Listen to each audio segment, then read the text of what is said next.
મોટા ભાઈ, હમ વાત કરવી છે તમારી સાથે. તો કાન ખુલ્લા જ છે મારા, બોલ. તમે જ્યાં સુધી મારી ઉપર ધ્યાન ન આપો ને ત્યાં સુધી વાત કરવાની મજા ના આવે. હવે થઈ ગયું ફિટ એ બ્રેસલેટ.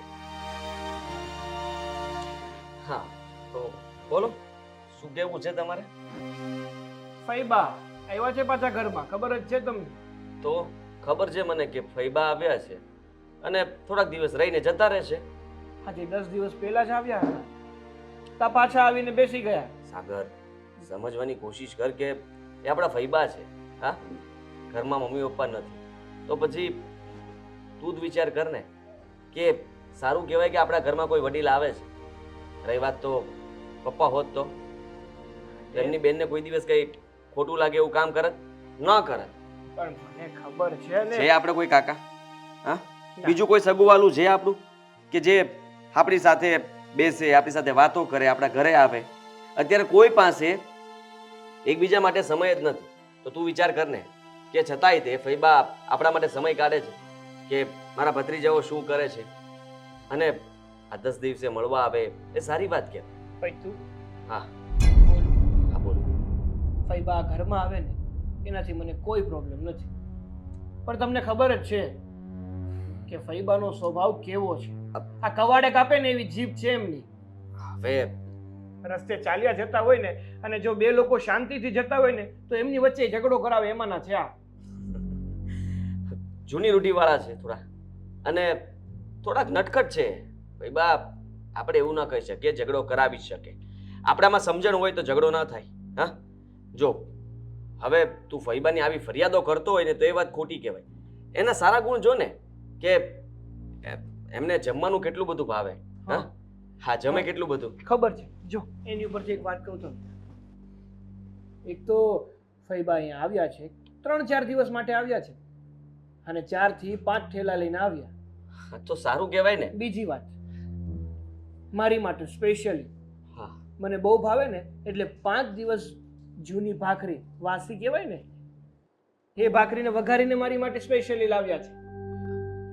અને અહીંયા મીરા ભાભી પાસે, દામિની પાસે અવનવી વાનગીઓ બનાવે છે.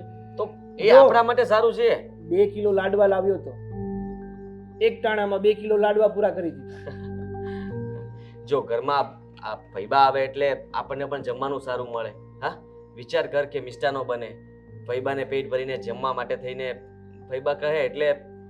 પણ એની પાછળ મારા ભાભી અને મારી પત્ની આ બંને ધોવાઈ જાય એનું શું? એ લોકોને પ્રેક્ટિસ પાડે છે ફૈબા. શેની? એ જ કે માની લે કે કાલ સવારે આપણા ઘરમાં અચાનક 10 થી 15 જણા મહેમાન આવ્યા. હા, તો મીરા અને દામિની બહુ બંને છે ને અટવાઈ ન જાય રસોડામાં, ફટાક કરતા રસોઈ બનાવી શકે ને એની ટ્રેનિંગ આપે છે ફૈબા. ફૈબા છે ને બહુ બુદ્ધિવાળા છે, સમજ. કારણ કે 10 જણાનું ખાવાનું તો એકલા ખાઈ જાય. હા, એટલે ફૈબા અત્યારથી છે ને આમ કહેવાય કે ટ્રેન કરે છે કે કોઈ દિવસ રસોડામાં કોઈ અટવાય નહીં. રહેવા દો ને, આ ફૈબાનો પક્ષ લેવો રહેવા દો. તમને અંદરથી ખબર જ છે કે ફૈબા કેવા છે અને કઈ રીતે રહે છે. આ તો મને અને આપણા ઘરને શાંતિ રાખવા માટે બધું સમજાવો છો. હા, તો તું જે સમજે તે, મને બધી ખબર છે. હવે ફૈબાને કઈ સામેથી કહેવાશે નહીં ને કે નીકળી જાઓ તમે અમારા ઘરમાંથી અને આવતા નહીં અમારા ઘરમાં. આ 10-10 દિવસે પગ ઉપાડીને આવતા રહો છો. જો એવું ન કહી શકીએ આપણે, અને ફૈબાને સામેથી સમજવું જોઈએ ને કે હા, ભત્રીજાઓને ભત્રીજા વહુને નથી ગમતું તો પછી આ લોકોને આપણે હેરાન ન કરવા જોઈએ. મહિનામાં એકાદ આંટો આવે તો બરાબર છે, પણ હવે એમને કોણ સમજાવશે? જા, તારામાં હિંમત છે ને તું ફૈબાને કહી દે. ના હો, તું ના તું જા ને. ના ભાઈ તું ના. મને ફરિયાદ કરે છે, મને કહીને શું ફાયદો? હું તો ત્યાં જવાનો નથી કહેવા અરે માટે. જો પપ્પા પછી છે ને ઘરના વડીલ તમે છો, આ ઘરના મોભી તમે છો, તો તમારે કહેવાનું હોય કે તમારા રહેતા આ ઘરના નાના વ્યક્તિઓને કહેવાનું હોય? મોભી છું, આ બલીનો બકરો નથી કે ગમે ત્યારે આગળ કરી દેવાનો અને ધરી દેવાનો.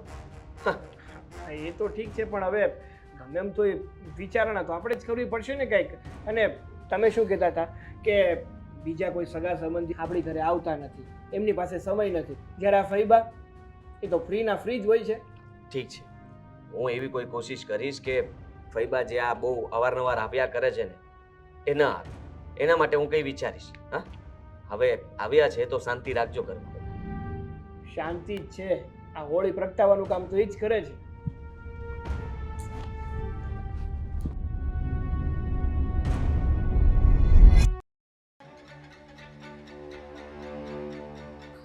આદિ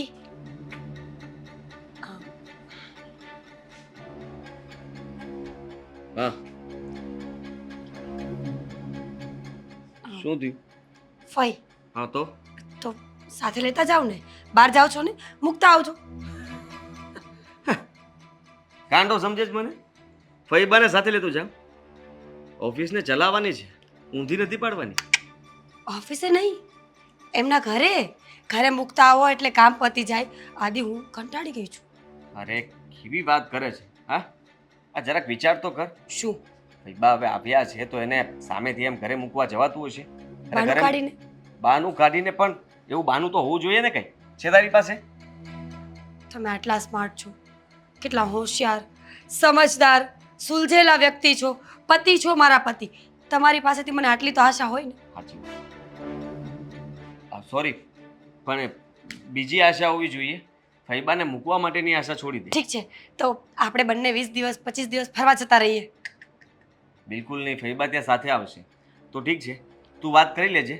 ફઈબાને કહેજે કે અમે 20 દિવસ 25 દિવસ બહાર જવાના છીએ અને જો એ સાથે આવવાની વાત કરશે મને તો મારે એમને પણ હાથ પાડવી પડશે. તો ઠીક છે, તમે ને તમારા ફઈ અહીંયા રહો, હું જાઉં છું મારા પપ્પાના ઘરે. ત્યાં તો ફઈ નહીં આવે ને. કેવી વાત કરે છે હા? આવું કોણ કરતું હશે? તો તું મને છોડીને જાય હા? હા, મતલબ આ માણસ અટવાયેલો હોય તો એને સાથ આપવાનો હોય. સાથ? આવા સમયે સાથ ના આપવાનો હોય, પોતાનો જીવ બચાવવાનો હોય. કેટલા દિવસ થઈ આવ્યા છે, મારું મગજ ખરાબ કરી નાખ્યું છે. ફઈબા થોડા જબરા છે, માનું છું. થોડા એટલે થોડાક વધારે. પણ ફઈબા તો ફઈબા છે ને. મારી વાત સમજ અને સમજવાની કોશિશ કર. ફઈબા જતા રહેશે. હું કઈ વાત કરીશ એમની સાથે પ્રેમથી અને એમને મોકલી દઈશ. અચ્છા, ઉતાવળે સામેથી આપણે કહેશું ને તો એટલા દિવસે વધારે રોકાશે. કારણ કે એમની ખીચ જે છે ને બહુ ખરાબ ખીચ છે, મને ખબર છે. જ્યારે આપણે એને કહીએ ને કે ફઈબા હવે તમે જાઓ, અમારે બહાર જવું છે, તો એ કહે કે જઈ આવો, તમે બહારથી પાછા નહીં આવો ત્યાં સુધી હું અહીંયા જ રહીશ, ઘરનું ધ્યાન રાખીશ. એટલે વિચાર કરી લે કે આપણે જો સામેથી જવાનું કહેશું એટલા એ વધારે રોકાશે. આપણે રોકાવ એમ કહેશું ને તો એ જતા રહેશે. આદિ આ દામિની છે ને, એનો પણ સ્વભાવ થોડો ચેન્જ થઈ ગયો છે. ફઈ આવ્યા ને ત્યારથી એની પણ બોલી બદલી ગઈ છે. તમે ધ્યાન રાખજો હા. આ ફઈનો ભરોસો કરવા જેવો નથી. આ છે ને બંને ભાઈઓને પણ સાથે બેસવા દેવા લાગતા નથી મને. હવે સાગર પણ ફરિયાદ કરતો જ હતો, મને કહેતો હતો કે ફઈબાનું હવે વધારે થાય છે. તો હું સમજી શકું છું, તમને લોકોને કામ આટલું ચીંધે છે, રસોઈ આટલી બનાવવી પડે છે અને ફઈબા ખબર નહીં કેમ ત્યાં જાય ત્યારે થોડા દિવસ ભૂખ્યા રહેતા હશે. એવું લાગે છે કે બધું અહીંયા ખાઈ લે છે. પણ હવે તું જ વિચાર કર, પપ્પા અને મમ્મી નથી. હવે એમની ગેરહાજરીમાં હું ફઈબા સાથે રૂડલી બિહેવ ન કરી શકું, એમને કંઈ કહી નથી શકતો. બરાબર છે. વાહ, કેટલા સમજદાર છો તમે. તો પછી એક કામ કરો, આ બજાર સુધી મને લેતા જજો.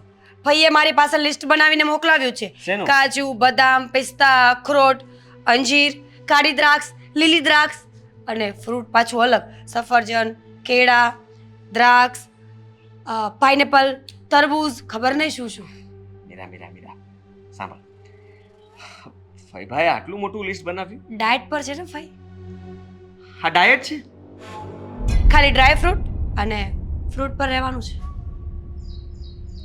ખર ફઈબાનો ત્રાસ વધતો જાય છે. અત્યાર સુધી મને લાગતું હતું કે ફઈબાનો પક્ષ લઉં, હા તમને લોકોને બધાને સમજાવીને ફઈબાને ઘરમાં રાખું, પણ ફઈબા જો ઘરમાં રહેશે તો મને નથી લાગતું કે બધું બરાબર રહેશે. અને હા, ડબલ ડોરનું મોટું ફ્રીજ લાવવું પડશે. શું કામ? આ દૂધ, બદામ શેક, અલગ અલગ જાતના શરબત અને એના ડાયટના જે કાંઈ આવે ને એ બધું એમાં મૂકવા માટે. નાનું ફ્રીજ બહુ નાનું પડે છે. ફઈબાનો ત્રાસ થોડોક વધારે કહેવાય. બહુ. હું છે ને કઈ રસ્તો કરું છું એમનો. તમે લોકો થોડા દિવસ માટે મતલબ કે એ જેમ કહે છે એમ કરી નાખો ને. આ હજુ એક કામ રહી ગયું. આ બાથરૂમનો નળ ફઈએ તોડી નાખ્યો છે. ભૂલથી વધારે હાથ મરાઈ ગયો હતો નળ પર. પ્લમ્બર લેતા આવજો. મોડું થાય છે. હા તોડફોડ સિવાય ખાલી પકડ્યો તો નળને ઊભા થવા માટે સપોર્ટ લીધો હતો. સપોર્ટ કોઈ નળનો કોઈ સપોર્ટ લેતા હશે?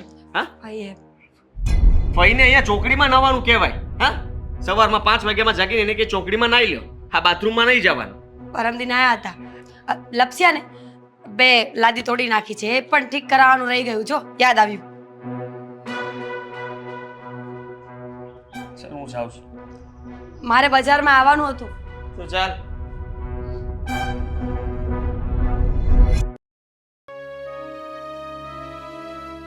સાગર, સાગર,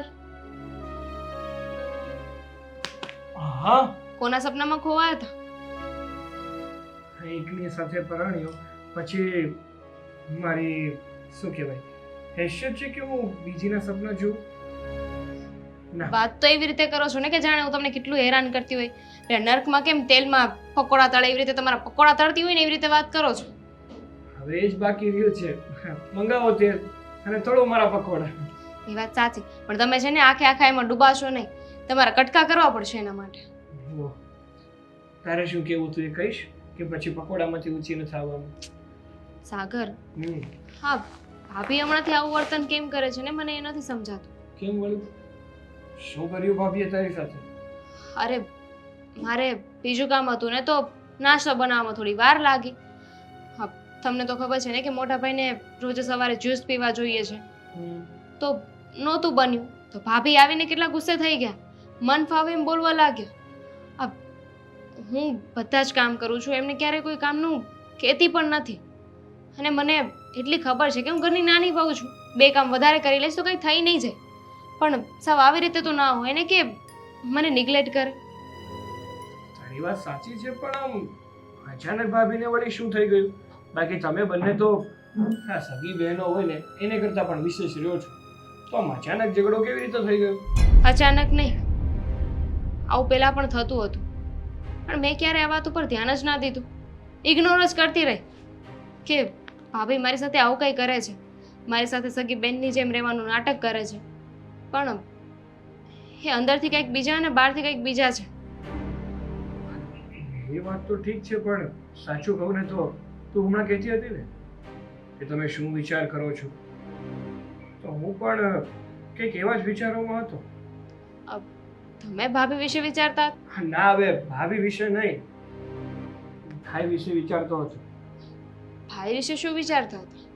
એ જ કે જ્યારે મેં કંપની જોઈન કરી અને ભાઈ સાથે કામ કરવાનું ચાલુ કર્યું ને ત્યારે તો મારું બહુ ધ્યાન રાખતા હતા. કંઈ પણ વસ્તુ હોય ને તો મને પૂછ્યા વગર ના કરે, મને કહે કે આપણે ભાઈ આગળ આ કરવાનું છે, આ આપણે કરીએ છીએ, જો તું ધ્યાન આપજે બધું ઠીક થઈ જશે અને તારે આ વસ્તુમાં પારંગત થવાનું છે. પણ ઘણા સમયથી જોઉં છું કે આ ભાઈ છે ને એ હવે કંપનીના નિર્ણયો પોતાની જાતે જ લે છે. એકવાર પણ મને પૂછતા નથી કે નાનકા આપણે હવે કંપનીમાં આ કરવાનું છે તો તને શું લાગે આ કરવું જોઈએ કે નહીં? ફઈ મને પણ આવું જ કંઈક કહેતા હતા. ક્યાંક એવું ના બને કે ફઈને આપણે વિલન સમજતા હતા અને એ સાચા નીકળે. હોઈ શકે, અને આમ જોવા જઈએ ને તો ફઈનો સ્વભાવ આખો છે, પણ ફઈ ખોટું તો ના જ બોલે. શું લાગે તને? મારું એવું જ માનવું છે કે ફઈ આખા બોલા છે, એમના મનમાં જે હોય ને એ બોલી દે, પણ ખોટું નથી બોલતા. જે સાચું હોય ને એ જ કહે છે, હા એટલે બધાને કડવા લાગે છે. હા, અને આમ પણ આ ફઈ ખોટું બોલી અને આપણને કંઈક ખોટું કહેશે તેમાં એનો કંઈ ફાયદો થવાનો નથી. નકર પણ આપણે સમજીએ કે એનો કંઈ ફાયદો હોય અને આપણી સાથે ખોટું બોલતા હોય. તો હવે ભાઈ ભાભી સાથે કેવી રીતે વાત કરીશું? આપણા મનમાં જે શંકા છે એ આપણે દૂર તો કરવી પડશે ને. હા દાદી, તારી આ વાત એકદમ સાચી છે. જો આપણે આપણી આ શંકા દૂર ના કરીને તો ઘરમાં ઝઘડા પણ વધશે અને મતભેદો પણ વધશે. તો હવે કંઈ બીજું વિચાર્યું છે તમે? જો હમણાં તો મેં કાંઈ વિચાર્યું નથી, પણ એક કામ કર, તું તારી રીતે વિચાર અને હું મારી રીતે વિચારું છું. જો કોઈને પણ કંઈ આઈડિયા આવે ને તો આપણે એકબીજાને જણાવી દઈશું. ઠીક છે, કારણ કે જો આપણી જે શંકા છે એ સાચી પડશે તો એના માટે કંઈક તો વિચારવું પડશે ને કે હવે શું કરું. બની શકે કે એ લોકો આપણી સાથે રહેવા પણ ના માંગતા હોય. હોઈ શકે, હોવા ઠેકાણે તો ગમે તે હોઈ શકે, પણ હવે જ્યાં સુધી આ શંકાને આપણે સમાધાન ના કરીએ ને ત્યાં સુધી ખબર નહીં પડે કે આપણે શું કરવું અને શું નહીં. હા, ફઈએ પણ છે ને મગજમાં પીન બેસાડી દીધી છે. હવે મગજમાંથી આ વાત જ નહીં જાય. જો ખોટું ટેન્શન ના લે, બધું ઠીક થઈ જશે. અને આમ પણ ઘર હોય ને ત્યાં આવા નાના મોટા મતભેદો તો થતા રહે, ચાલ્યા કરે.